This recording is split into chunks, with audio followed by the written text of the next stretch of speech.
భూమి కొనేటప్పుడు మీరు ఎవరినైనా సలహా అడిగితే మరి మిమ్మల్ని వేరే రకంగా డైవర్ట్ చేయొచ్చు.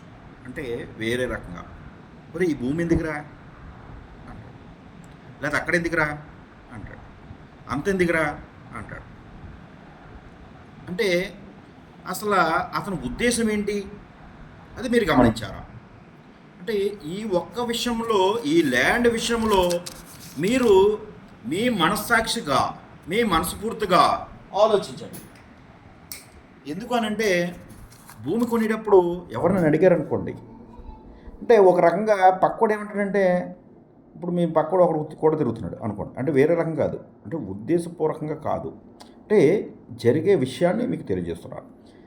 మీ దగ్గర ఒక 5 లక్షలు ఉంటాయి, మీ కూడా ఒక మిత్రుడు ఉంటాడు.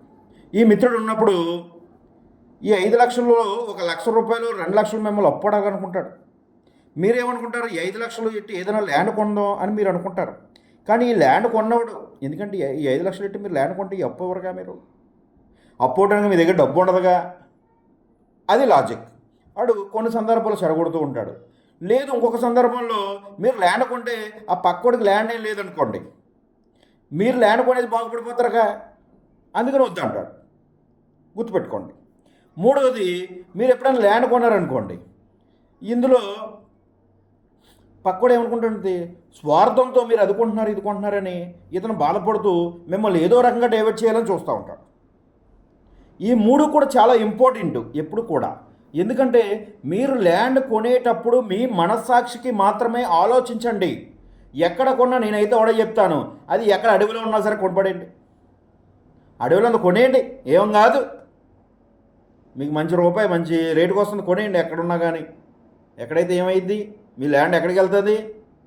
ఎప్పుడు కూడా బంగారమే. ఓ 10 సంవత్సరాల తర్వాత చూడండి, అది ల్యాండ్ మీరు కింగ్ అవుద్ది.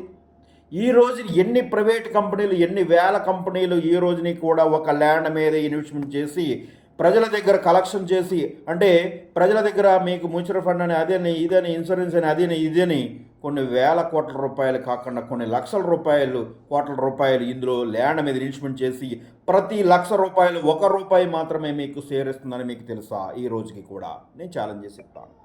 ఏ కంపెనీ అయినా సరే ఈ రోజుని ల్యాండ్స్ మీద ఇన్వెస్ట్మెంట్ పెట్టి కొన్ని వేల ఎకరాలు ఈ రోజున కొన్నాయని మీకు తెలుసా? అది క్లియర్. ప్రతి కంపెనీ చూడండి, ప్రతి కొన్ని వేల ఎకరాలు కొన్నది ఈ రోజుని కూడా మంచి మంచి కంపెనీలన్నీ కూడా వచ్చి ప్రతి ₹1,00,000 ₹1 మాత్రమే మీకు ఇస్తుందని తెలుసా?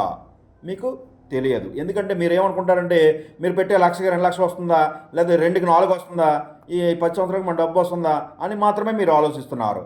కానీ మీరు ఆలోచించిన విషయం ఇంకోటి ఏంటంటే, మీరే ల్యాండ్కి ఓనర్ అయ్యి ప్రతి ₹1,00,000 మీరే ఎందుకు తీసుకోకూడదని నేను ఛాలెంజ్ చేసి చెప్తున్నాను. గుర్తుపెట్టుకోండి మిత్రమా, ప్రతి ఒక్కరూ కూడా ల్యాండ్ మీద ఇన్వెస్ట్మెంట్ పెట్టండి. బంగారు భవిష్యత్తుని రానున్న రోజుల్లో కింగ్ లాగా నడపండి. Thank you so much. పక్కవాడి మాట వినొద్దు, పక్కవాడి మాట పట్టించుకోవద్దు, అసలు మీరు పక్కవాడికి చెప్పొద్దు. 3 చేయండి. మీ లైఫ్ మీది, మీ ఇన్వెస్ట్మెంట్ మీది. ఎవడికి వడ్డీకి ఇవ్వకండి, దేని మీద ఇన్వెస్ట్మెంట్ పెట్టకండి. లేకపోతే వాడు ఏదో చెప్తాడు, ప్యాకెట్లో పెడదాం డబ్బులు వస్తుంది అంటాడు, ప్యాకెట్లో రాదు. ఇప్పుడు లేదా క్రికెట్లో పెడదాం డబ్బులు వస్తుంది అంటాడు, రాదు. లేకపోతే షేర్లో పెడదాం వస్తుంది అంటాడు, రాదు. ఏది కూడా అన్ని స్కామ్. అంటే మీరు పెట్టే ఇన్వెస్ట్మెంట్ ఎప్పుడు కూడా గుర్తుపెట్టుకోండి, ఎందులోనూ రాదు. మరి కోడిపందాలాడి కోటీశ్వర్లు అయినోడు ఉన్నాడా? ప్యాకెట్ ఆడి కోటీశ్వర్లు అయినోడు ఉన్నాడా? ఎందులో ఉన్నాడు ఒకటి చెప్పండి? ఎందులోనూ లేడు. మీరు గుర్తుపెట్టుకోండి. మీరు ఒక ల్యాండ్ కొన్నవాడు మాత్రమే ఈ రోజుని నేను ఛాలెంజ్ చేసి చెప్తాను, కోటీశ్వర్లుగా నిలిచారు ల్యాండ్ కొన్నవారు ఎక్కడైనా సరే. అది గుర్తుపెట్టుకోండి. థ్యాంక్ యూ అండి, థ్యాంక్ యూ. మరిన్ని వివరాలకి మన్యంపూలు ఎప్పుడు కూడా అవైలబిలిటీలో ఉంటారు. మరి ఈ రోజు నుంచి మనం ల్యాండ్ మీద దిష్టి పెట్టండి, దిష్టి పెట్టాలి. మీకు అర్థమైందా? దిష్టి పెట్టాలి. మీరు ఏం కొన్నారు ఈ రోజుకి? మీరు వాయిదాల ప్రకారంగా మన త్రిబుల్ కంపెనీ ఇస్తుంది ₹6,000 మాత్రమే నెలకి. ఇందులో బంగారము, వెండి, బండి అన్నీ కూడా డ్రాలో గెలుపొందుతున్నాయి. మీరు ఇప్పుడు దాకా నేను కొందాం తర్వాత కొందాం ఎప్పుడు కొంటారు? 10 సంవత్సరాల నుంచి కొన్నారా? 20 సంవత్సరాల నుంచి కొన్నారా? 30 సంవత్సరాల నుంచి కొన్నారా? ఎన్ని సంవత్సరాల బ్యాక్కి వెళ్ళండి, ప్రతి సంవత్సరము కూడా మీ కష్టాలు ఇవన్నీ ఒడిదుడుకులు ఉంటానే ఉంటాయి మనకి. కాబట్టి ప్రతి రూపాయి కూడా సేవ్ చేసుకుంటూ మన ఇన్వెస్ట్మెంట్ ల్యాండ్ మీదకి మాత్రమే మొగ్గు చూపండి. మీరు ఇతర వీటి మీద ఏది కూడా ఆలోచించొద్దు. కారు వద్దు, బండి మనకి కారు కావాలంటాడు, ఒకటి లారీ కావాలంటాడు, ఏంటి అవన్నీ అవసరం లేదు.